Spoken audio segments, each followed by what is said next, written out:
जी वीर्स अस्सलाम वालेकुम, this is me Farhan from brother properties. मेरा कॉन्टैक्ट नंबर है 0321888634 और हमारा ऑफिस DHA फेज़ 6 लाहौर और बहरिया टाउन लाहौर में। सबसे पहले आपसे रिक्वेस्ट है कि चैनल को सब्सक्राइब कर लें ताकि हर आने वाली वीडियो आप तक पहुंच सके और आप अपने दोस्तों के साथ भी हमारी वीडियो शेयर किया करें ताकि जो है हमें थोड़ा सा मज़ीद एतमाद मिले कि आप हमसे कितनी मोहब्बत करते हैं। अभी मैं बात करूंगा रिगार्डिंग कि DHA की जो मार्केट है वो टैक्सेस के बाद किस डायरेक्शन में है, पॉजिटिव और नेगेटिव है। और आज के जो हालात हैं वैसे तो सबको ही पता है कि क्या हालात है, नेगेटिव ही हैं, बताने का तो जो है वो कोई इतना ख़ास नहीं है। लेकिन ये हालात कब तक ऐसे रहेंगे, आया हमें इन्हीं हालातों के साथ चलना पड़ेगा, क्या टैक्सेशन हुई है, र्यूमर्स क्या हैं। अभी DCs और FPR वैल्यूज़ तो गवर्नमेंट ने बढ़ा दी हैं। हमेशा हर साल बजट में ये इंक्रीज़ होती हैं और अगर प्लॉट 3 करोड़ का है तो उसकी FPR वैल्यू को 1.5 करोड़ है, उसकी DC उससे कम है। अभी जो अब DCs देखने में आई हैं जो अभी बजट में बढ़ाई हैं ये अमूमन इतनी नहीं बढ़ती, जो कि अब इन्होंने कोई 20 से 80% तक डिफरेंट एरियाज़ में FPR को और DCs को ओरिजिनल फेयर मार्केट वैल्यू के लिहाज से जो परसेंटेज बनती है 20 से 80% तक इंक्रीज़ किया है। अब इस सारे तनाज़ुर में हुआ ये है कि पहले CVT स्टैम्प ड्यूटी थी 1%, एडवांस टैक्स था 1%, नॉन फाइलर के लिए था 2%। अब गवर्नमेंट ने कर दिया है कि फाइलर 2% देगा सेलिंग बाइंग टाइम और जो परचेज़र है वो 5% देगा जब प्लॉट ख़रीदेगा और जब प्लॉट बेचेगा। एक और चीज़ थी, हर बंदा ऐसे नहीं करता कि प्लॉट लिया 6 महीने साल बाद बेच दिया। काफ़ी लोग प्रॉपर्टी को सालों साल रखते हैं।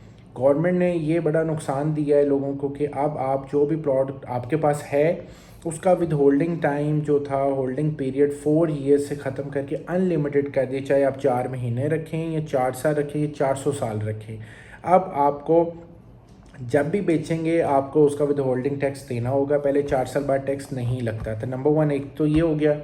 दूसरा आपको बता दिया कि एडवांस टैक्स कितना बड़ा है और तीसरा ये कि जो पंजाब गवर्नमेंट की CVT स्टैम्प ड्यूटी थी वो उन्होंने 2% कर दी है। ये पहले भी अमूमन इतना चेंज ही आता था, लेकिन क्योंकि इन्होंने DCs और FPR रेट्स बढ़ाए हैं उस वजह से ट्रांसफ़र एक्सपेंस बढ़ चुका है प्लॉट्स का। और दूसरी तरफ मार्केट स्लो है। एक होता ही है कि आप कहते हैं यार मार्केट तेज़ है, अच्छा मैं 2.5 करोड़ का प्लॉट ख़रीद के 6-7 लाख खर्चा कर देता हूँ, 6 महीने बाद प्लॉट मेरा 270-75 का हो जाएगा। लेकिन अब जो देखने में आ रहा है स्पेशली वो एरियाज़ जो कि पोजेसन नहीं है वहीं पर लोग ज़्यादा इन्वेस्टमेंट करते हैं। 9 प्रिज्म था, मुल्तान था, कोयटा, गुजरांवाला की फ़ाइलें हो गई, बहावलपुर में प्लॉट ले लिया। अब वहाँ पे एप्रिसिएशन नज़र नहीं आ रही जो हालात हैं, और दूसरी तरफ प्लॉट्स का ट्रांसफ़र एक्सपेंस बढ़ गया। एक और काम जो अभी इन्होंने किया है गवर्नमेंट ने, वो अभी तक कंफर्म नहीं हो पा रहा कि ये टैक्स इम्प्लीमेंट हो चुका है या नहीं हुआ है। लेकिन जब बातें पाकिस्तानी अवाम को पता चल जाएँ, वो अच्छी बात हो तो उसको अच्छा मान लेते हैं, चाहे वो अच्छी बात इम्प्लीमेंट ना भी हुई हो। मैं भी उस अवाम में हूँ। और अगर नेगेटिव काम हो जाए, चाहे वो इम्प्लीमेंट ना भी हो, तो लोग डर जाते हैं, क्योंकि रियल स्टेट और हमारी स्टॉक एक्सचेंज इसी तरह चलती है।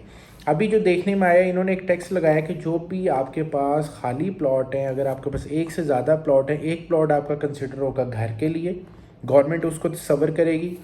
बाकी जो प्लॉट्स हैं वो गवर्नमेंट उस पर 2.5 करोड़ पे अगर उसकी FPR वैल्यू है तो गवर्नमेंट ने उस पर फार्मूला लगाया कि उसकी FPR वैल्यू को मल्टीप्लाई बाई 5 मल्टीप्लाई बाई 20 करके जो वैल्यू निकलेगी वो आपको गवर्नमेंट ऑफ पाकिस्तान को टैक्स FPR को पे करना होगा।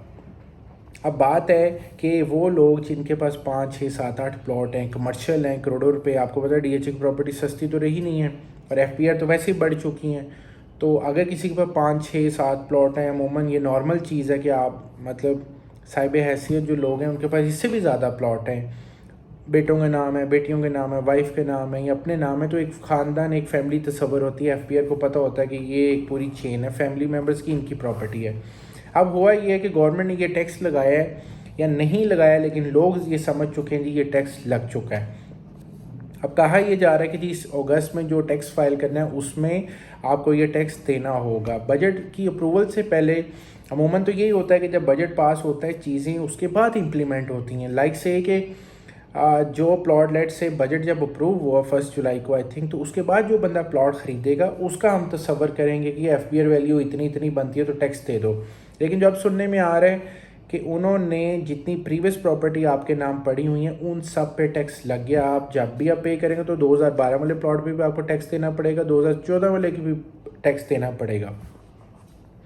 اب اس میں جو مین کمپلیکیشن ہے، یہ بڑا کریٹیکل پوائنٹ ہے. اسی کریٹیکل پوائنٹ نے آپ کے ریئل اسٹیٹ کو بالکل جو ہے وہ بٹھا کے رکھتی ہے. اس کی ریزن ہے کہ اگر آپ کے پاس پلاٹ پڑا ہے 2012 سے، ابھی یہ کنفرم نہیں ہے کہ آپ کو 2012 13 14 یا 8 سالوں کا ٹیکس نہ لگا دیں. آپ کو تو پتہ ہے گورنمنٹ نے یہ کر تو دیا. اگر یہ کر دیا، کیوں مارکیٹ میں یہ کنفرم ہے، میں بار بار یہ بتا رہا ہوں کہ مارکیٹ میں کہا جا رہا ہے کہ ہو گیا، کچھ کہہ رہے نہیں ہوا یا نہیں ہوا. اس کا افیکٹ بہت زیادہ آ چکا ہے. لوگ پریشان ہیں کہ ہم کیسے اتنا سالوں پرانے پلاٹوں پہ ہر سال کے لحاظ سے رینٹ آپ کو گورنمنٹ آف پاکستان کو پے کریں گے. دوسری طرف پلاٹ تو آپ اپریشیٹ نہیں کرے گا مزید، لیکن یہ ٹیکس اگر امپلیمنٹ ہو گیا ہے تو کون یہ کیلکولیشن کر کے اپنے وکیلوں کے تھرو پے کرے گا؟ میرا نہیں خیال کہ لوگ ابھی پے کریں گے. ہاں یہ ہو سکتا ہے کہ انہیں ابھی جو خبریں دوسری طرف آ رہی ہیں وہ یہ کہا جا رہا ہے کہ یہ ریئل اسٹیٹ کے جو مین پریزیڈنٹ ہیں ڈفرینٹ ایسوسیشنز کی، ان کی یہ جو مفتاح اسماعیل کینڈی لینڈ کے اونر ہیں جو ٹافیاں بیچتے ہیں، انہوں نے ہمیں بھی ٹافی سمجھا ہوا ہے، ان کے ساتھ نیگوشیشن چل رہی ہے. لیکن میں نے 6-7 سال ہو گئے مجھے کام کرتے، میں نے نہیں دیکھا کہ اس ملک میں اگر کوئی چیز امپلیمنٹ ہو جائے وہ ریورس ہوئی ہو. سچے وعدے ریورس ہو جاتے ہیں، کام ریورس نہیں ہوتے. اب دیکھنے میں یہ ہے کہ آنے والے دنوں میں یہ جب الیکشن ہو جاتے ہیں، کیا یہ اگر یہ گورنمنٹ چلی جاتی 3-4 مہینے بعد تو آنے والی گورنمنٹ کیا اس ٹیکس کو کنٹینیو کرے گی؟ میرا نہیں خیال کہ یہ ٹیکس کنٹینیو رہے گا، کیونکہ عمران خان کی گورنمنٹ نے کافی امنیسٹی اسکیم دی تھی ریئل اسٹیٹ کو. اس سے بڑا کام ہوا ہے، پورے ملک میں کام ہوا، بلڈنگز بنی، اس سے اتنی انڈسٹریاں چلتی، سیمنٹ کی ہیں، اسٹیل کی ہیں، آپ کو پتہ کنسٹرکشن مٹیریل جتنا بھی یوز ہوتا ہے تمام انڈسٹری چلی ہیں. تو 2 مہینے پہلے تک تو پاکستان سری لنکا نہیں بن رہا تھا، لیکن اب بتایا جا رہا ہے کہ سری لنکا بن رہا ہے. تو ہم سوچ بھی نہیں سکتے کہ کیسے یہ برین واشنگ کرتے ہیں. تو بیک ٹو دا پوائنٹ، جو ابھی ٹیکس کی صورتحال ہے یہ بالکل کلیئر نہیں ہے، لیکن اس ٹیکس کی کنڈیشن نے مارکیٹ کو بٹھا دی ہے کہ آنے والے وقت میں ہونے کیا جا رہا ہے. تو جس کی وجہ سے مارکیٹ میں کافی سیل پرچیز سلو ہو چکی ہے. عموماً لوگ مجھے کہتے ہیں یار فرحان آپ اس طرح کی ویڈیو بناؤ، آپ لوگوں کو بتاؤ کہ جی پرچیز کریں، ریٹ نیچے آ گئے پرچیز کریں. لیکن میں نے کہا یار لوگ اتنے بھی بیوقوف نہیں ہیں کہ ہم انہیں کہ پلاٹ پرچیز کر لیں، اور انہیں سارے حالات پتہ ہیں کہ مارکیٹ ڈاؤن ہے. خالی ریئل اسٹیٹ نہیں، ہر چیز ہی ڈاؤن ہے. اگر سڑک پہ کوئی چنے بھی بیچ رہا ہے تو وہ بھی کہے گا یار میری سیل کم ہوگی. اس کی وجہ یہ کہ اس گورنمنٹ میں بد اعتمادی بڑی پیدا ہو گئی ہے، جس کی وجہ سے لوگوں نے پیسے نکالنا چھوڑ دیا ہے.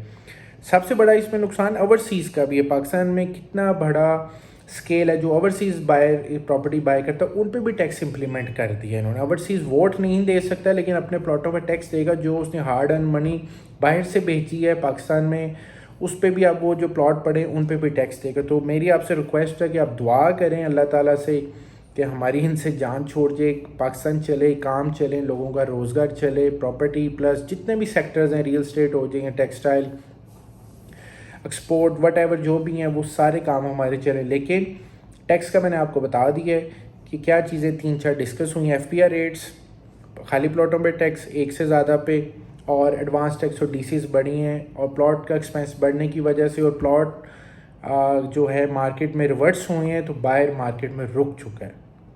اگر آپ کا کوئی کویشچن ہے تو آپ ہماری اسکرین پہ دیے گئے نمبر پہ ہم سے رابطہ کر سکتے ہیں. ونس اگین آپ سے ریکویسٹ ہے کہ آپ چینل کو سبسکرائب کریں تاکہ ہر آنے والی ویڈیو آپ پہ ٹائم پہ پہنچ سکے. بہت شکریہ.